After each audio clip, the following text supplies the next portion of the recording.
Manchester's a great city, but do we really know what goes on in the skies above us?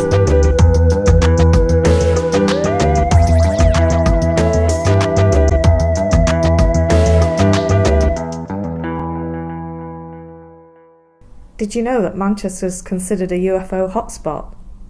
We took to the streets to find out who's seen one. Can you tell me, do you believe in UFOs? No, I don't. I don't see any reason why there shouldn't be. I don't believe in it. I'm just too practical. They definitely exist. It's like there's that much space out there, how can they not? Just the evidence the Americans have that I believe in them. What he's forgotten to tell you is that he's been abducted twice. It seems for every one believer, there are at least 10 disbelievers. So if I said to you that Manchester's a bit of a hotspot for UFOs, what do you think about that? I'd probably believe it, wouldn't surprise me. Is it? I did not know that. Me neither. I'm not quite sure. I think I'd be very shocked, but I wouldn't be that surprised. Well, can you ask them to zap me up because I've got too many bills at the minute. But yeah, I do believe there's something out there. I must admit, I'm a bit of a sceptic myself. Why would UFOs come to Manchester anyway? Would we see one docking alongside Beetham Tower for the night? Would the occupants nip into Forbidden Planet for a magazine or pop down to Fab Cafe for a beer? I don't know for sure, but I know a man who might. I went to meet ufologist Stephen Mera in Fab Cafe to find out more about UFOs and what's happening around Manchester. I was around about 7 or 8 years old when I saw my first UFO. I didn't know what a UFO was, of course, at that time. I saw something in the sky when I was playing in the back garden. It hovered in the sky for about 4 or 5 minutes. I called my mother out, she saw it. We did actually report it to the press at the time as well, and the reporter did come out. And it had been cited by a number of people, and that's whilst I was living in Timperley, in Cheshire. And since then, I've had pretty much an interest in the subject. Steve's had lots of experience of UFO sightings. He's investigated them all over the country. And he thinks Manchester is a particularly interesting place to look for UFOs. There's a particular number of areas throughout Manchester that have, over the years, had more reported UFO incidents than other places. One of which is the Carrington location, where there seems to be more reported incidents over the years. The only thing I can really put it down to is that there are a number of facilities in that area, such as a Shell refinery, which is very well illuminated at night.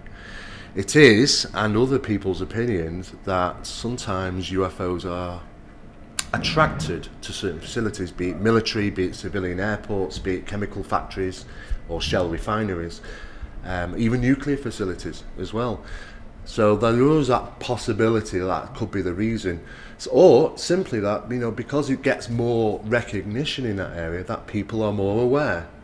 So it's very difficult to actually put your finger on it and say for the reasons why, but you can certainly pick out certain areas where there does seem to be a heightened amount of reported incidents there.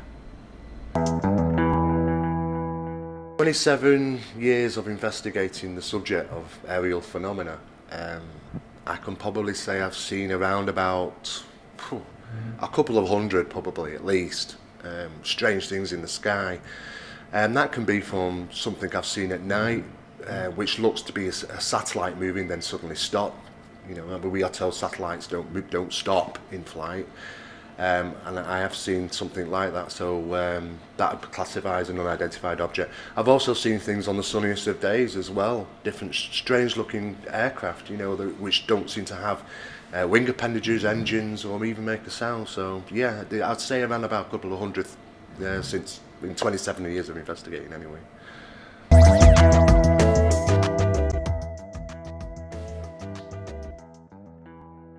As I've said before, not everyone's convinced.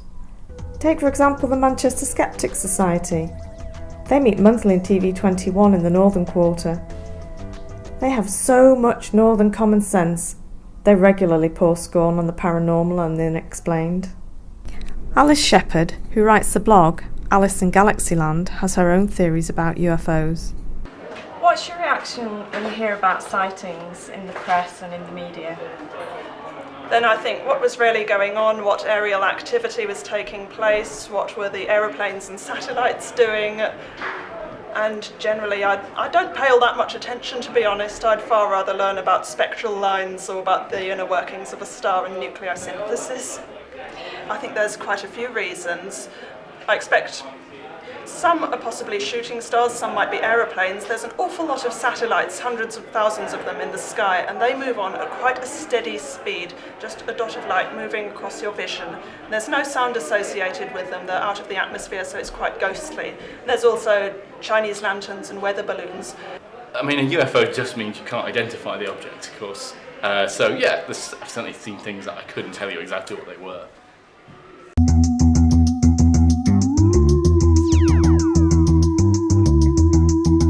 UFO is an unidentified flying object, of course. There's definitely things in the sky and we have no idea what they are. But it doesn't necessarily mean they're aliens. It's wrong to jump to conclusions. Steve agrees entirely with the skeptic's definition of UFOs. The official definition of a UFO is simply an unidentified flying object, no more no less. That could be a bird, a plane, a balloon. It could be anything in the sky that you can't readily identify. So why do the public think UFOs and aliens go hand in hand? It's alien, alien, alien, alien, alien, UFO, UFO, UFO. The two words are put together so often that they can't help but be linked in the mindset. UFOs have been longly associated to the belief that of alien visitations or aliens coming to planet Earth. A lot of it has come from the 1950s B-movies, which we all loved probably as children, such as Aliens and the invasion of planet Earth and things like that. And they did tend to show the typical flying saucer and aliens within them.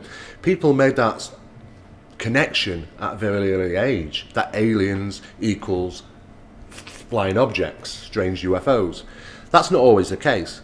Some of the things that the Ministry of Defence and other military establishments are flying now are unrecognisable. They have unmanned aerial vehicles that don't look like anything like aircraft, and they have circular objects, that they have things that can hover. To simply somebody to see them in occasionally, they just say it's a UFO, but to others it would be simply that it's just an exotic aircraft. But the connection between aliens and UFOs is not a hard one with me. I don't believe there's enough evidence to support the fact that aliens are visiting planet Earth, but I definitely think there's enough evidence to support the fact that UFOs exist, unidentified flying objects, and strange craft, because they're certainly seen.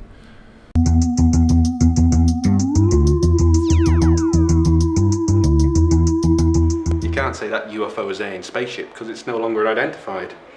I don't think you'll find many skeptics who believe in alien spaceships and abductions.